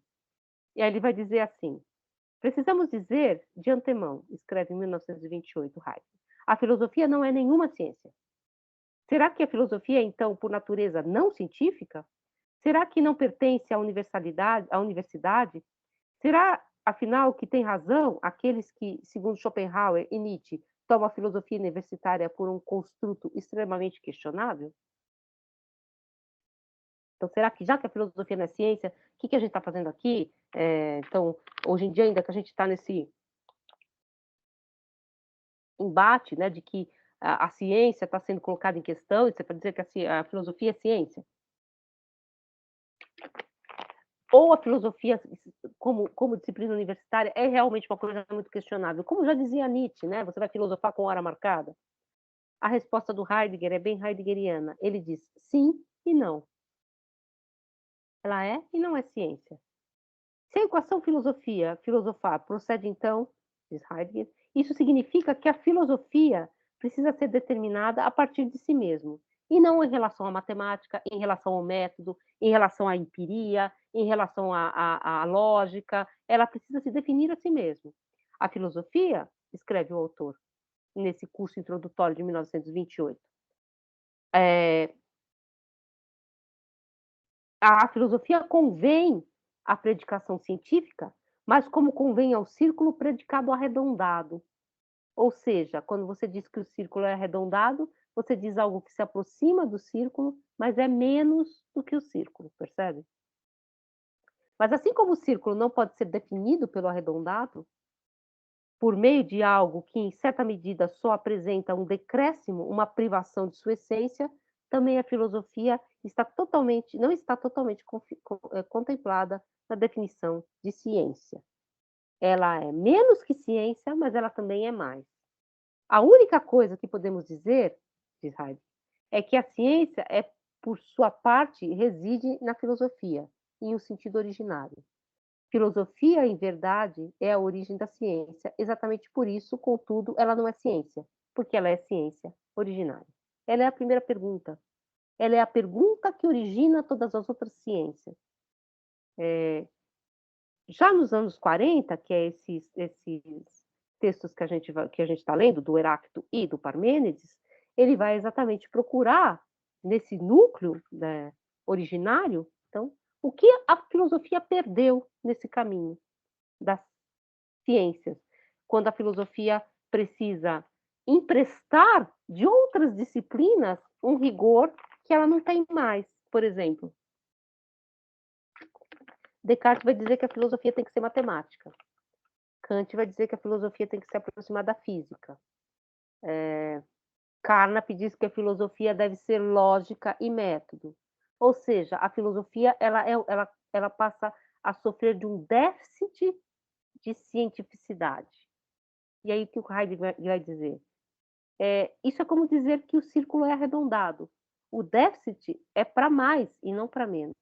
O círculo é mais que redondo. A filosofia é mais do que ciência, porque ela é a pergunta que move todos os núcleos científicos. E ele vai dizer isso, por exemplo, nesse curso de 1928, que é o curso de introdução à filosofia, tal como esse que eu estou dando para vocês, e ele está dando esse curso para jovens cientistas de outras áreas, por exemplo, físicos, químicos, ele vai dizer médicos, ele vai dizer assim, a pergunta originária é aquela que convoca, que chama o médico. Não é a especialidade do médico, a especificidade da medicina, a técnica, a tecnologia da medicina. É o pôr-se como médico no mundo. É essa a pergunta primeira. E depois, é claro, você vai aprender uma técnica, uma tecnologia. Só que essa tecnologia, ela não pode ser separada desse convocar-se no mundo. E aí ele vai dizer, o médico não é médico só quando ele veste o jaleco. Então, eu estou médico, aí eu vou lá, exerço a minha técnica, a minha tecnologia, tiro o jaleco e deixo de ser médico. Não, é um pôr-se no mundo como médico. E esse pôr-se no mundo como médico, pôr-se no mundo, é a pergunta original também da filosofia. É por isso, voltando assim no começo, que a introdução à filosofia não é abrir uma porta e mandar alguém entrar, diz Heidegger. Porque, num certo sentido, todos os seres já filosofam. Você toca as cordas da filosofia, mas o pôr-se no mundo, o pôr-se diante da existência, o existir, o pôr-se para fora, já é um movimento filosófico. Os animais não filosofam porque não existem, eles não sabem que eles estão aqui, e os deuses não filosofam porque não precisam fazer essa pergunta originária. Só filosofa o homem. Então, filosofa o homem por quê? Porque ele precisa se pôr essa pergunta. Nem os animais, nem os deuses. Os deuses, vou filosofar para quê, né? Já sei tudo, sou infinito. Então, essa questão do Heidegger, que não é uma questão de subjetividade, ele vai dizer isso, não é que é uma espécie de autoajuda, que eu já filosofo, todo mundo filosofa. Não, é o contrário disso. É um pôr-se para fora, tá? Não é um pôr-se para dentro, entrar na minha subjetividade, pá. Não, é um pôr-se no mundo, é um chamado. E isso é muito interessante, porque quando ele diz assim, você tem a ciência da química, a ciência da medicina, ela se constrói por um núcleo de práticas e de técnicas e de teorias, que são científicas, óbvio. Só que só essas práticas, essas técnicas, elas não explicam o porquê eu sou chamado ao mundo pelo modo da medicina, percebe? Porque senão a gente volta um pouco àquela questão do Nietzsche. É isso ou aquilo e podia ser qualquer outra coisa, porque eu não sei o porquê essa pergunta está me convocando. Então, e aí acho que essa questão que o Heidegger põe, que depois a gente vai ver também no Parmênides, e a gente viu agora no Heráclito, nessa questão da verdade, é muito importante, porque ele está fazendo uma crítica à universidade tecnicista, que está surgindo, né? E que nós vivemos. A universidade das especialidades, a universidade da técnica. Inclusive, ele tem um texto super bonito que se chama A Questão da Técnica. A questão da técnica não é que nós vamos abandonar a técnica, não é isso. É que a técnica por si só, separada exatamente dessa pergunta que a move, que a põe no mundo, ela além de ser perigosa, ela não tem vetor, né? Você não sabe, ela se põe no mundo, ela não sabe qual é a pergunta. Porque, por exemplo, eu posso aprender uma técnica e ficar lá elaborando técnicas para descobrir uma vacina. Mas há uma pergunta primeira, que convoca essa questão da medicina, percebe? Que é isso que ele tenta recuperar um pouco com essa questão do porquê é preciso pensar a introdução à filosofia num curso de filosofia da universidade. É um pouco essa pergunta. Claro que concordemos ou não, tá, com esse curso de 28 que ele põe aqui. O porquê é preciso introdução à filosofia? Um professor como Carnap, se ele fosse dar introdução à filosofia numa universidade, ele ia fazer o contrário. Ele fala assim, a filosofia é importante para as outras ciências porque ela é análise de método. E eu vou te mostrar, metodologicamente, análise do argumento, análise do enunciado, a lógica, a matemática. O Heidegger diz, sim, mas aqui eu estou fazendo o quê? Eu estou fazendo a filosofia ser menos do que ela é. Isso é filosofia?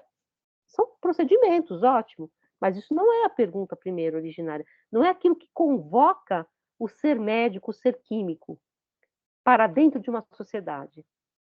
Sabe? Então, é um pouco as questões que o Heidegger tenta elaborar também a partir dessa noção de filosofia, tá? A partir, pensando aí junto da questão da universidade. Óbvio que o texto do Heidegger e esse curso do Parmênides são bem posteriores, são dos anos 40, e aí ele está nessa superação da metafísica, né? Só fechando aqui, então, a parte de hoje, vocês vão reler, tá? Então tragam as questões de vocês, tá? Que vocês quiserem, tá? Eu indico a tradução dos pensadores, tá? Aqui, essa aqui, para os pré-socráticos, mas existe uma outra tradução que eu vou pegar aqui, se eu conseguir. Ai, meu Deus, está no meio das coisas do Heidegger aqui, eu não consegui achar. Essa aqui, ó, eu vou pegar aqui, aí, deixa cair nada. Essa aqui, tá? Que é, na verdade, os pensadores originários, Anaximandro, Parmênides e Heráclito. Essa tradução ela é feita por dois heideggerianos, que é o Carneiro Leão e o Sérgio Wroblewski, tá? Então, ela é bem heideggerianizada, tá?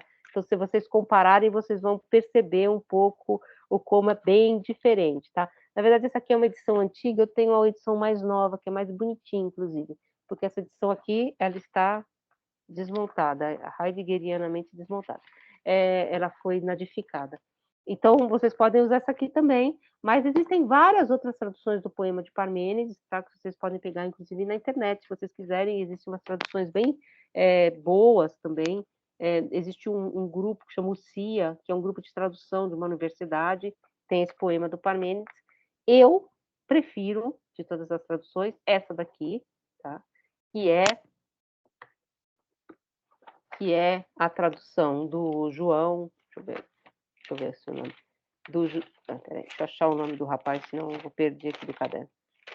que é porque que é o tradutor dos pensadores, tá? Porque é uma tradução mais poética, recupera um pouco mais a versificação. Essa tradução aqui, ela está muito preocupada em recuperar heideggerianamente o que as palavras convocam, tá? Então, ela é muito hiperinterpretativa e se perde, no meu entender, todo o desenho da poesia, tá? É uma poesia que fica muito feia, assim. Mas, assim, é a minha opinião, tá? É uma opinião como qualquer outra. Então, eu gosto, então, do José Cavalcante de Souza, que é o dos pensadores, né? Então, pode ser também a do Carneiro Leão, tá? Do poema do Parmênides. E vocês podem rever aquele videozinho em que eu falo um pouco da história, do histórico de Parmênides e Heráclito, coloco um pouco no tempo, tá? Que eles são pré-socráticos, em que época eles viveram, mais ou menos contemporâneos, para a gente também localizar no tempo e no espaço, tá? E aí, também naquele videozinho que eu já coloquei para vocês, eu falo um pouco dessas relações de Carnap e Heidegger. Voltando, então, ao fim do começo, óbvio que eu estou querendo fazer o quê? Estou querendo apresentar questões contemporâneas em relação à filosofia e sua história. É claro que a gente não vai sair daqui heideggeriano, é claro, eu não sou heideggeriana também, é claro que eu quero só apresentar para vocês como a filosofia lidou, então, com esse problema da história, da sua história ou da sua herança, principalmente a partir do século XX, e mostrei, portanto, dois autores absolutamente polarizados, né? Absolutamente diferentes um do outro. Um que vai para um lado que destitui a metafísica de qualquer qualidade científica, e Heidegger, que vai procurar exatamente nessa história da própria metafísica o desenho da metafísica. Então, volta a metafísica para o seu princípio, volta a metafísica para Heráclito e Parmênides. Então, a gente vai ver um pouco esse desenho, mas fiquem tranquilos que eu não vou fazer perguntas em grego, nem nada disso. Mas também queria apresentar para vocês, com essa parte do curso, esses outros momentos da filosofia que a gente não viu, né? A antiguidade, que sempre são muito importantes para construir também um pouco da nossa dimensão histórico-filosófica. Não sei se vocês têm muitas questões, imagino que vocês tenham. Claro que eu não vou perguntar nada sobre Heidegger, nem nada sobre Carnap na prova, tá? Não vou perguntar. O que eu posso fazer, que é geralmente o exercício final, então já vou dando aqui uma dica, é pedir que vocês comparem um trecho de Heidegger e um trecho de Carnap, por exemplo, mas comparem nesse sentido. Como um aponta para uma coisa e o outro aponta para outra, né? Quais são essas dimensões comparativas entre dois argumentos, né? Para também fazer um outro movimento de leitura e escrita textual, que não é apenas para dentro do texto, é comparando dois textos. Porque até agora o que a gente tem feito é para dentro do texto, né? Assim, pá, pá, pá. Aí na segunda questão da prova é para dentro costurando. Aí aqui seria você comparar dois textos que são que se excluem, que são excludentes do ponto de vista da noção de metafísica, por exemplo, que um acha que é metafísica, o outro critica. Tá? Então, também é um exercício, né? Esse seria talvez o último exercício. Agora, eu não vou perguntar o que é o fogo, o que emerge, se a fis scriptus tae lei, também não vou perguntar essas questões, mas um pouco o que eu quis recuperar nesses três fragmentos, tal como são comentados pelo Heidegger, voltando, é exatamente como Heidegger procura nesses fragmentos a noção de verdade grega. O que os gregos entendiam por verdade? Eles entendiam exatamente esse desvelar-se da physis, mas é um desvelar-se que mantém-se velado, não é um desvelar-se da ordem da posse. Eu desvelo e sei, e agora eu tenho a posse do que é a physis. Eu conceituei e eu sei o que é. Não, é sempre algo que se põe diante do encoberto, né? Porque a physis ama esconder-se. Então, vocês têm várias questões, assim?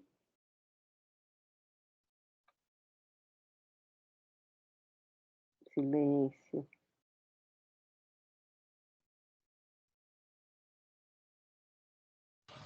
Eu fiquei com uma dúvida, professora. Diga.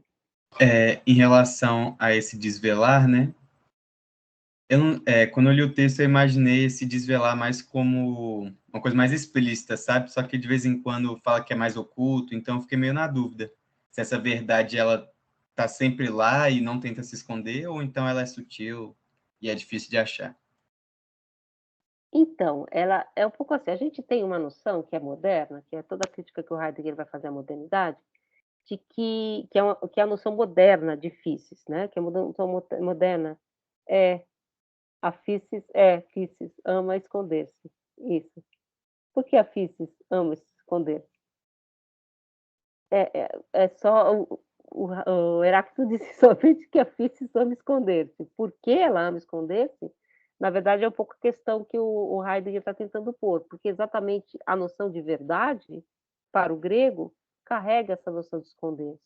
Mas um pouco a questão, se a gente colocar do ponto de vista moderno, a modernidade, principalmente Descartes, Kant, Bacon, principalmente, ela faz com que a natureza responda às nossas questões.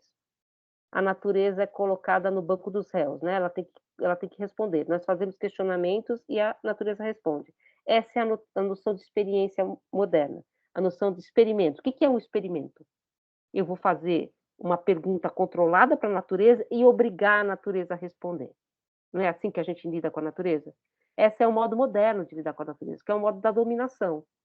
E eu quero que a natureza responda para mim, porque eu quero uma verdade. E eu quero depois pegar essa verdade que a natureza me deu e me apossar dela. Inclusive, o Bacon diz isso, né? O filósofo. Ele diz que a gente tem que submeter a natureza a vexações. Coisa, né? E essa palavra, vexações, é uma palavra que se usava na Inquisição. Então, você vai inquirir a natureza. A natureza grega, você não vai inquirir, porque ela mostra-se quando ela quer. Ela ama esconder-se. Então, é uma relação com a natureza, uma relação com a physis, primeiro que não é afastada, porque a physis não é a natureza que está diante de mim. Então, não é assim afastada. Depois, não é da ordem da posse, eu não me aposto das relações da natureza. Eu espero que a natureza venha a ser, ela venha a emergir. Ela aparece para mim. É esse fogo que é sempre emergente. Mas não é um fogo que não é nem dos deuses, nem dos homens, né?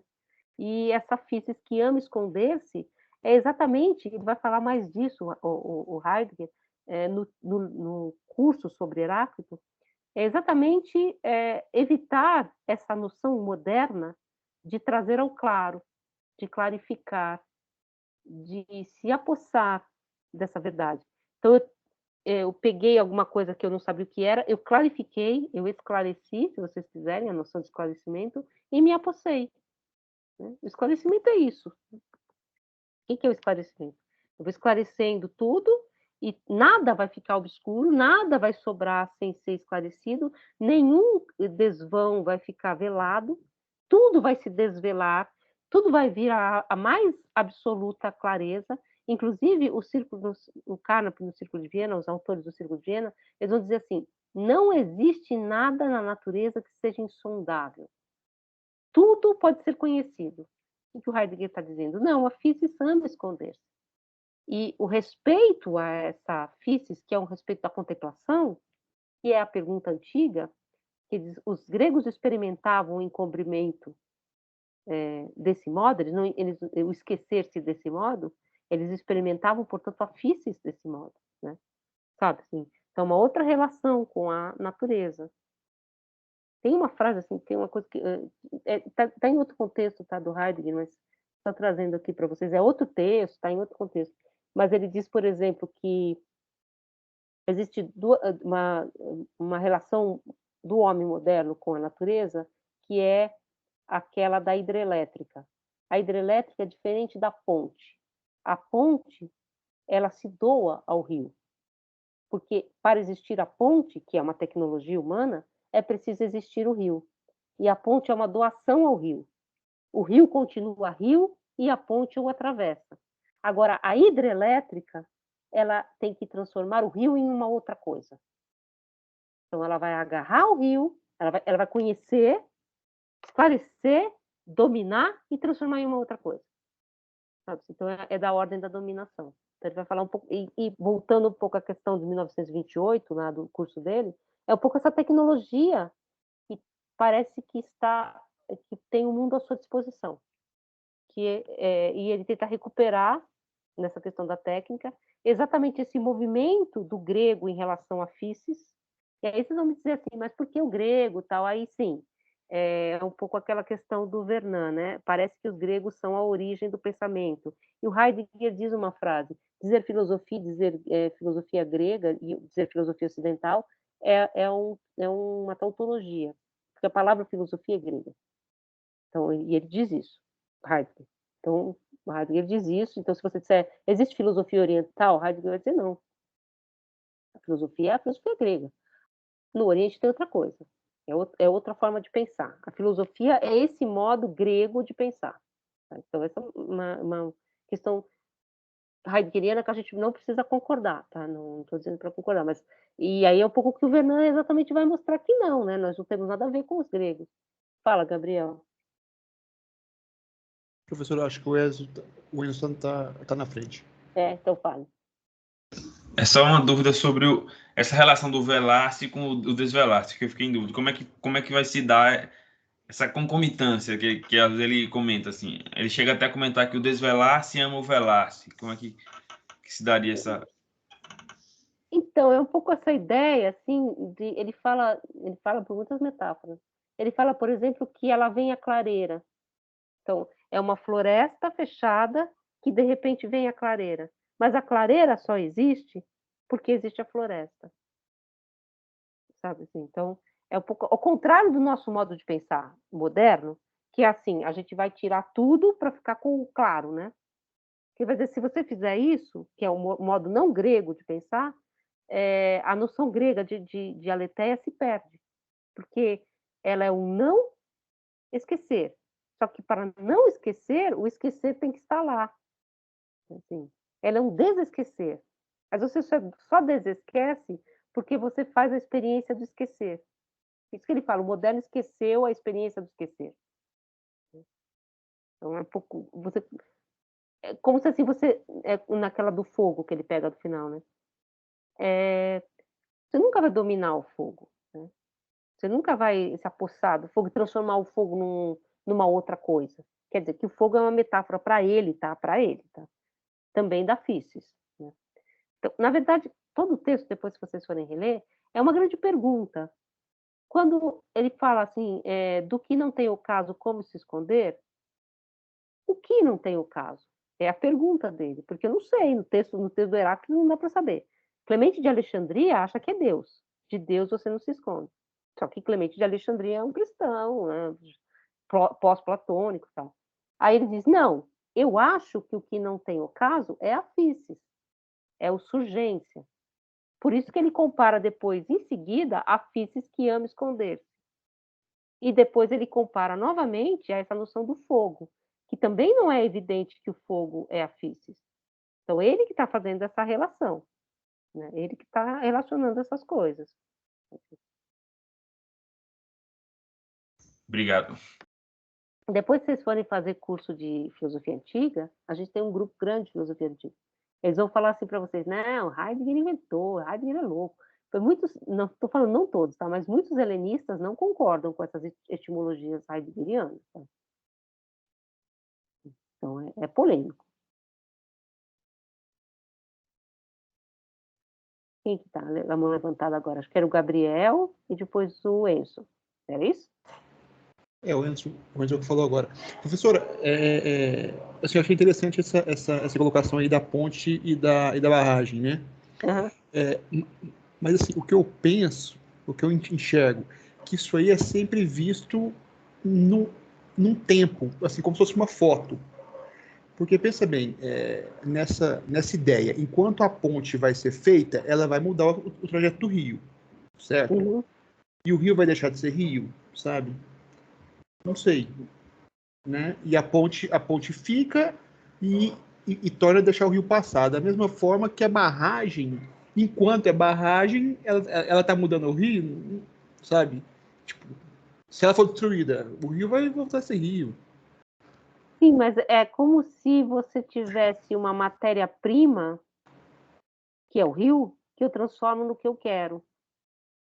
Uma espécie de formatividade, uma espécie de...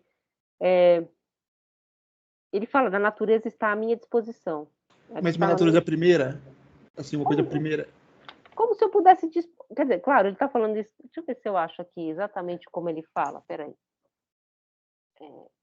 É uma... Não vou achar. Eu não vou achar esse texto, porque ele é bem fininho e aí ele se perde. Ah, tá aqui em cima, peraí. Ó, vou ler exatamente como ele fala. Tá Amazonas aqui. Esse texto também, eu estou fazendo aqui uma coisa que a gente não deve fazer, tá misturando as várias fases do próprio Heidegger. Mas assim, a gente está meio que fazendo um passeio mesmo pelo pensamento dele, né? Aí ele vai falar aqui. Então, a questão da técnica, ele vai falar, né? Que é esse texto. Ele tem também um texto que é famoso, que é a época da imagem do mundo. Nós temos o mundo em imagem, né? O mundo para nós é uma imagem nossa. Sabe? Então, a gente vive muito dessa ideia, né? Então, a physis, a natureza, ela é um conceito para mim, né?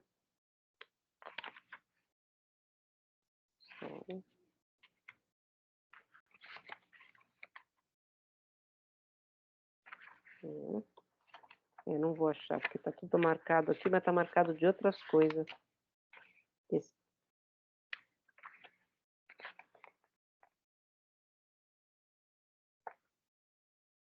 Na verdade, assim, só voltando também, na verdade, assim, é uma crítica, óbvio, à modernidade, mas ele entende também que nós somos modernos e que a modernidade é um modo de perguntar, o homem moderno, é um modo de perguntar, de acessar o ser. Então, não desconta isso.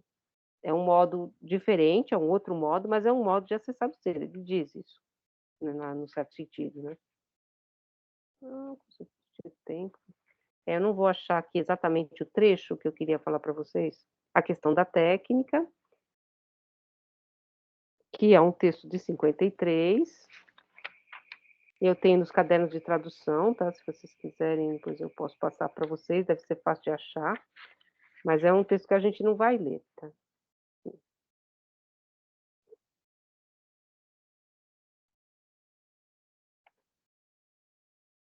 Ó, a central hidrelétrica está posta no rio Reno.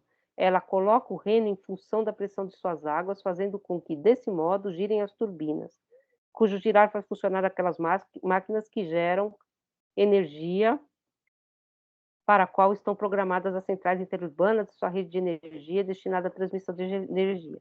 Nesse âmbito, dessas consequências engrenadas de encomenda de energia elétrica, aparece também o rio Reno como algo encomendado. A central hidrelétrica não está construída no rio Reno como a antiga ponte de madeira, que há séculos une uma margem à outra. Pelo contrário, é o rio que está construído na central hidrelétrica. Ele é o que ele é agora, é como o rio, a saber, a partir da essência da central hidrelétrica, o rio que tem a pressão da água. Observemos, no entanto, por um momento, mesmo que para somente avaliar de longe, o assombro que aqui impera, a composição que se anuncia nos dois títulos. O Reno construído na central de força e o Reno dito na obra de arte, no hino de Hölderlin, por exemplo. Mas o Reno permanece, poderíamos objetar, um rio da paisagem. Pode ser, mas como? Nada mais do que um objeto encomendável para a visitação de grupos de turismo que uma indústria de turismo encomendou para podermos visitar este lugar. Então, é como assim, o rio não existe como primeiro, ele existe, a hidrelétrica convoca o rio. Mais ou menos como nesse sentido que eu falei para vocês, né? Não é a natureza que se mostra. Eu pergunto para a natureza, eu obrigo a natureza a dizer o que ela é. A natureza está à minha disposição. É o contrário da ponte sobre o Reno, que está fazendo essa imagem, claro, em que é uma doação ao rio, porque ela se dobra sobre o rio. E ela existe porque existe o rio, e não o contrário. É como se você...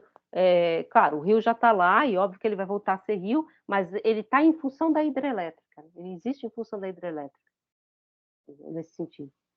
É um pouco assim, você pensar assim, nada a ver uma coisa com a outra, mas já que a gente está falando... Entendi mais a transposição do São Francisco, por exemplo, agora, né, que está acontecendo. Você colocou o rio à disposição, tudo bem, pode ser nobre, à disposição da agricultura das margens, mas você obriga o rio a isso, né? Ele está à disposição. É o contrário da irrigação do Nilo, por exemplo, né? Sabe? Então, um pouco essa outra dimensão que a gente tem em relação à natureza, que ele está colocando, a physis, né? Inclusive, a noção de natureza, que é uma noção latina, é uma noção de que existe o homem e a natureza, né? A gente tem essa ideia, né? A natureza é algo fora e o homem é cultura. Então, o homem destrói a natureza. Isso talvez não faça sentido se você está pensando em physis, porque o homem é parte da physis. Ele é essa surgência, né? Mas fala em Enzo, né? Que está falando verdade. É uma pergunta que eu fiquei curioso, que é aquela... No ensino médio, a gente é apresentado o Heráclito de uma forma, aquela ideia de que ele traz como central a ideia do tudo flui, né? E eu, nesse texto, eu não consegui pegar bem essa... Eu até achei algumas partes meio contraditório quando ele fala sobre a natureza, sobre o velar-se e o desvelar-se, como se tivesse algo meio concreto, mesmo, como absoluto, assim. Aí eu não entendi como é que isso vai dar com o que tá tudo flui, né?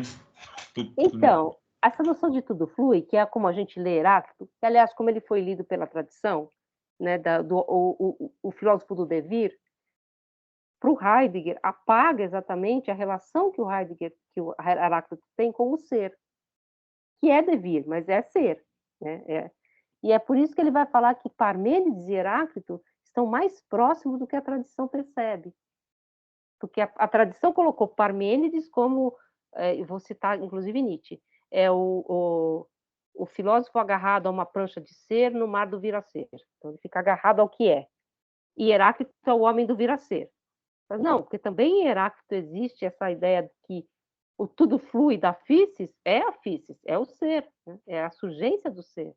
Exatamente como, depois a gente vai ver no poema de Parmênides, essa verdade da deusa, né? Também assim, é muito contraditório. O que a deusa está dizendo? A deusa diz, existe a verdade e os caminhos conflitantes, mas ela diz, você atravessa esses caminhos, que é o caminho das aparências. Então, o que o Heidegger faz é exatamente desplatonizar, no sentido metafísico, esses dois autores. Porque quem lê muito Heráclito como filósofo do devir é Platão, né? Ele aparece, por exemplo, no Hípias Maior.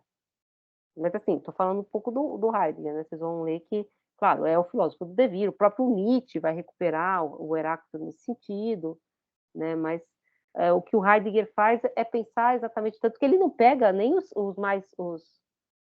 fragmentos mais famosos, ele pega os fragmentos em que ele lê Heidegger uma espécie de relação com a physis, com o que é, com o ser. Não que o ser é fixo, né? Não é. Se fala de eleatismo, né? Que Parmênides de eleia, né? O eleatismo seria essa fixidez do ser. Mas é como se ambos estivessem falando a mesma coisa. Vocês vão ver depois que o poema do Parmênides se chama Perifíceos, né? Sobre a natureza, sobre a physis. Então, ele também está falando dessa physis, que, na verdade, Heidegger pega 3 fragmentos, só um deles cita physis, e ele diz que todos os 3, ele faz uma linha que liga todos os 3. É uma leitura, claro, né? Agora, no poema do Parmênides, ele tem esse título, que, aliás, é o título de quase todos os textos pré-socráticos, sobre a natureza. Que aí depois vocês vão descobrir por que a gente não traduz sobre a natureza, a gente traduz acerca da physis, porque sobre é uma perspectiva da predicação que é lógica. E é peri, né? Peri é em torno, né? Não é sobre. Sobre, você diz algo sobre algo. Isso também vai estar posterior, isso vai aparecer no Sofista do Platão, no texto do Platão. Que é um pouco pensar a metafísica como uma ciência da predicação. Você diz algo sobre algo. O que não está no texto do Parmênides. Porque acerca é peri, dizer algo em torno, né? Girar em torno. Mas todas essas leituras também são leituras heideggerianas. Né? Se vocês quiserem aqui, ó, eu posso tentar encontrar a questão da técnica para vocês. É um texto curtinho. Esse caderno de tradução é bilíngue, tem 2 textos aqui. Vou ver se eu acho. Que é a tradução do Verli, do Marcos Aurélio Verli. que é muito legal, assim. Inclusive, ela é bilíngue e é cheia de comentários, né, de tradução. Vou tentar achar aqui. Mas é um texto que a gente não vai tratar dele, tá? É só porque eu acho que é interessante para entender um pouco essa questão da física. E é um texto posterior, inclusive, né? Esses textos que a gente está lendo do Parmênides e do Heráclito são dos anos 40.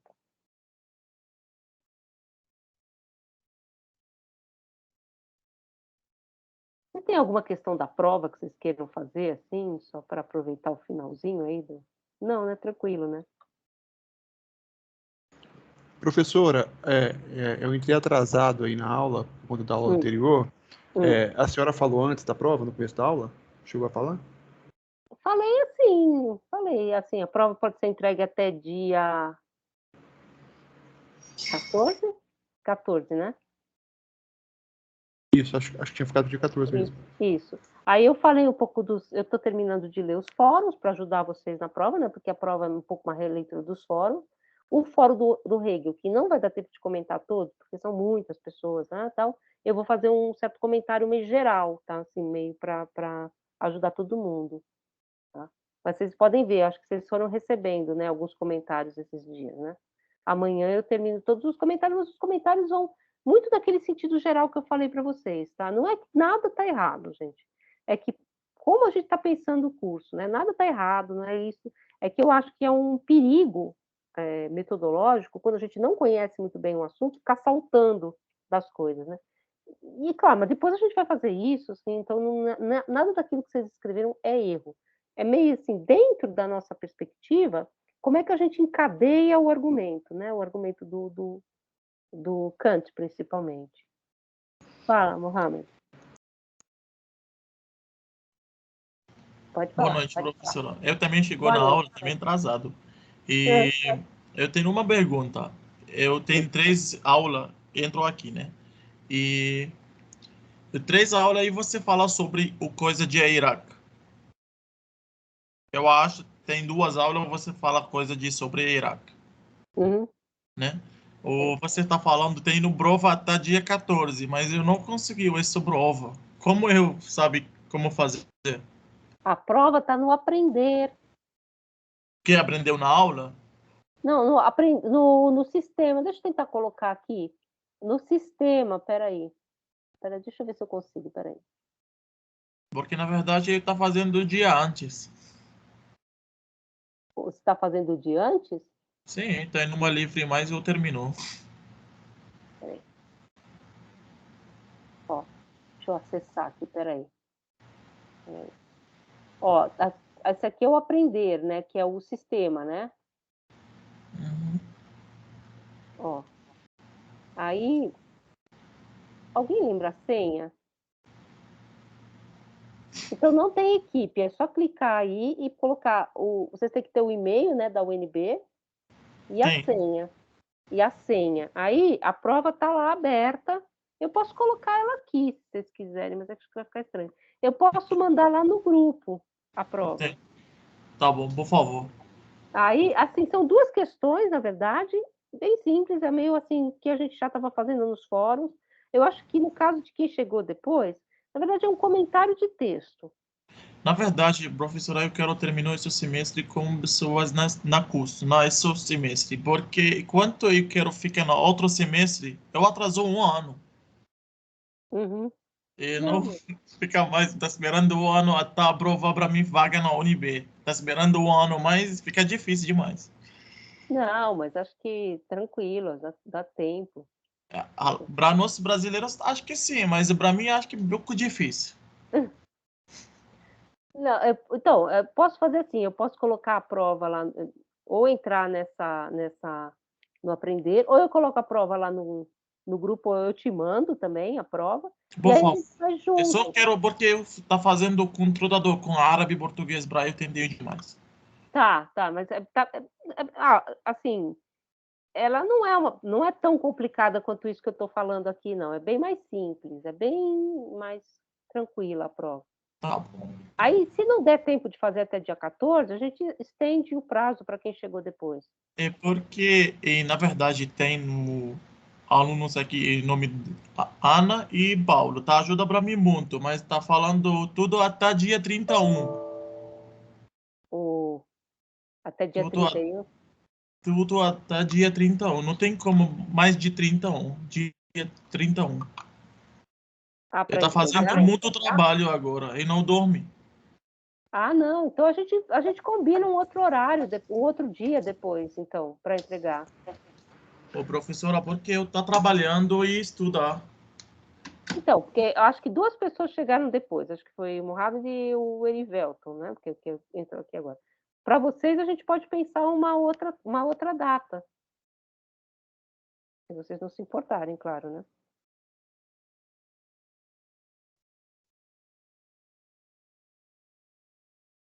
Oi? Caiu, gente? Então, a gente pode pensar uma data mais para frente. Me fala qual a data que seria. Acho que caiu, né? Caiu.